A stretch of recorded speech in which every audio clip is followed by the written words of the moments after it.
आज राज्यपाल से मिलने गए? राज्यपाल से मिलने गए। मैंने 27 जनवरी को 2025 में हम उसको लेटर दिए। तो उस टाइम जब लेटर देने गए तो बोला गया कि जो मैंने आज नहीं पहुंचाने पाएंगे, आज मीटिंग में बैठे हुए हैं, कल पहुंचा देंगे। ठीक है, मेरा लेटर वहाँ हम देखे फाइल निकाल के, तो लेटर मेरा वहाँ चला गया। तो लेकिन हम लोग को अभी तक मिलने का समय नहीं दिया गया। जब अभी फोन नमस्कार, मैं राजेश और आप देख रहे हैं नीति 365। देख रहे हैं हमारे बगल में एक छोटी सी बच्ची है और ये लगातार सरकार के साथ लड़ाई लड़ रही है, क्योंकि ये दिव्यांग है। आप देख सकते हैं कद भी छोटा है और हाथ भी छोटा है।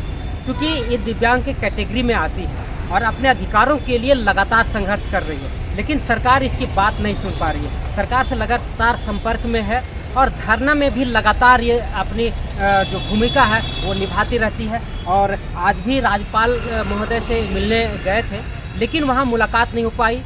मुख्यमंत्री आवास भी गई, वहाँ भी मुलाकात नहीं हो पाया।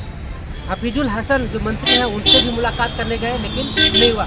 हर बार इन्हें आश्वासन मिल रहा है। आज हमको गतवा राजभवन के पास में है और ये अपनी बात रखने के लिए हम लोग के साथ में अपनी बात रखने के लिए आई हुई है। अब हम जुड़ते हैं, जानने की कोशिश करते हैं कि क्या तकलीफ है और क्या आज राज्यपाल से मुलाकात हुई कि नहीं। राज्यपाल से मुलाकात हुआ? सबसे पहले नमस्कार जनाब। राज्यपाल से तो मुलाकात नहीं हुआ।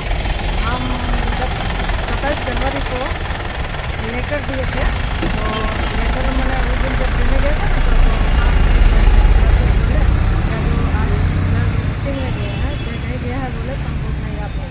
तो वहाँ जब तो फिर लेटर दिखाए तो हम उन लोग को बोले आप लेटर नहीं पास करा दे रहे हैं। लेकिन मेरा जब लेटर जा रहा है, आप सोचिए हम लोग का पैसा कहाँ से आ रहा है? कैसे विकलांग लोग इतना मेहनत करके लेटर बना रहे हैं? सरकार को खुद सोचना होगा। जब अपना बच्चा के लिए एगो पेंसिल एगो रबड़ खरीदने में कितना कष्ट लग रहा है, कोटी को कष्ट लग रहा है, तो क्या करें? हम लोग तो करना ही होगा। सरकार को जागरूक सब कोई हाथ में लिख के दे रहा है, हम लोग टाइपिंग में लिख के दे रहे हैं, फिर भी हम लोग का सरकार क्या बोलते हैं, सरकार सुन ही नहीं रहा है बात, हम लोग का बात सुन ही नहीं।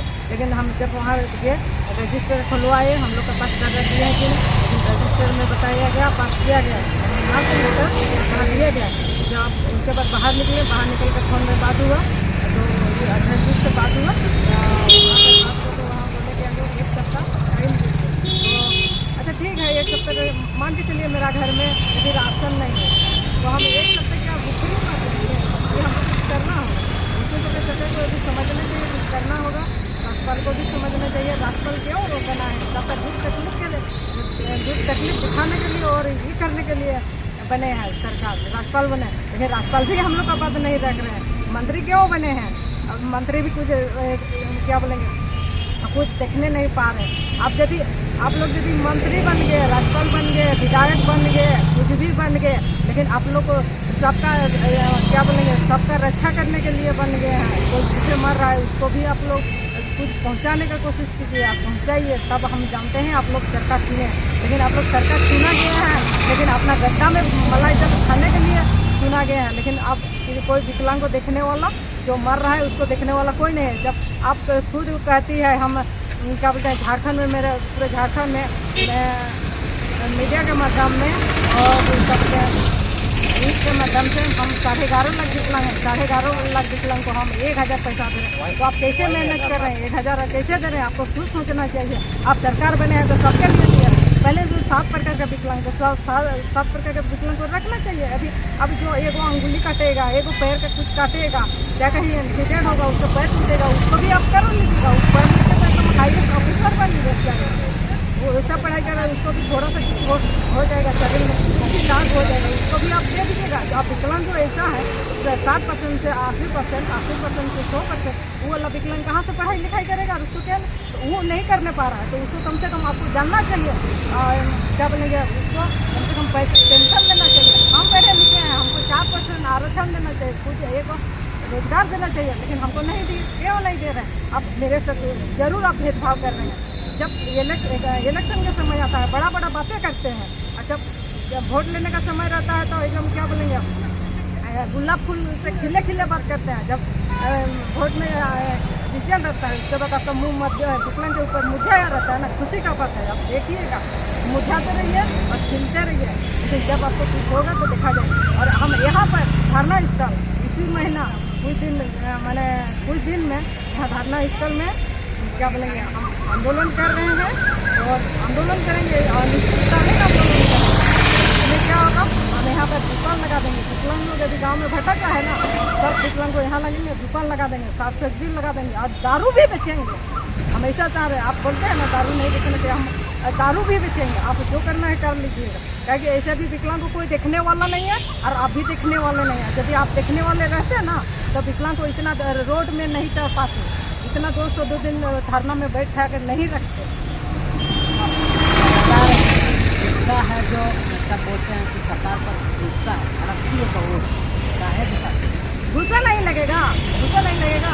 मेरा गुस्सा तो क्या, मेरा अंदर में करने से एकदम घूम रहा है, जैसे चक्र घूम रहा है ना, उसी प्रकार जैसे अभी 144 साल के बाद क्या बोलेंगे महाकुंभ है ना, उसी प्रकार मेरा यहाँ चक्र घूम रहा है। लेकिन हम क्या बोले कि उसे एक होता है ना, 7 जन्म में एक बार मनुष्य जन्म मिलता है, उसी प्रकार है। यदि बार बार मेरा मनुष्य जन्म मिल जाता तो एक होता है, चलिए हम यहाँ बाजार करने हैं, भगवान आपको पैदा किया तो हम अभी बाजार करने हैं, बाजार से कुछ खरीद के जाएंगे, जब जाने का रहेंगे जाएंगे। लेकिन सरकार को समझना चाहिए, विकलांग के ऊपर छल नहीं करना चाहिए। लेकिन सरकार विकलांग के ऊपर छल करेगा, हमको तो लगता है सरकार खुद विकलांग हो गई है, विकलांग हो गई है, जरूर विकलांग हो गई है, हाथ से विकलांग हो गई है, आँख से, कान से, नाक से, सब में विकलांग हो गई। यदि सरकार विकलांग नहीं होती तो विकलांग के ऊपर उसको दया लगता, माया लगता। सरकार विकलांग के ऊपर कभी कुछ छल नहीं करती, उसको कम से कम बूंद बूंद पानी बोलिए, जैसे छोटा बच्चे को पोलियो पिला दे, उसे सरकार को खुद बूंद बूंद सुनना चाहिए विकलांग के ऊपर। सर बोल रही है कि हम शराब बेचेंगे राजभवन के सामने में, तो ये तो गैरकानूनी हो जाएगा ना। जो भी होगा वो भी करेंगे, वो भी चलेंगे। कहा तो वहाँ भी जो गैर कानूनी होगा तो वहाँ भी तो कार्रवाई होगा ना, काहे के लिए ये विकलांग लोग ऐसे कर रहा है।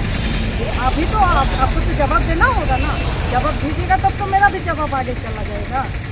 मतलब दारू यहाँ बेचना नहीं है, कर्मों करेंगे, दारू भी बेचेंगे और खुद अपने से भी पिएंगे और सबको भी पिला देंगे। और जो जहाँ भटके अब सरकार के ऊपर निर्भर रहेगा, तो सरकार क्या करती है, आप सरकार देखिए।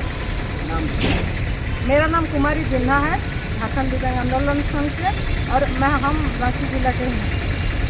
तो देखिए, छोटी सी बच्ची सरकार को लगातार धमका रही है कि हमारे अधिकार अगर नहीं दिए तो हम राजभवन के जस्ट सामने दुकान लगाएंगे, सब्जी का दुकान लगाएंगे, चाउमीन का दुकान लगाएंगे, और लास्ट में जो कही है वो तो गजब की बात है, शराब भी बेचेंगे। क्योंकि ऐसे भी सरकार घर घर से आकर के सरकार दारू बेच रही है, दुकान खुलवा रही है, तो इसमें भी कोई बड़ी बात नहीं है। लेकिन ये लाचारी दिखा रही है कि यदि सरकार, हम दिव्यांग है और सरकार हमारी मांगों को अगर नहीं मानती है तो हम क्या करेंगे।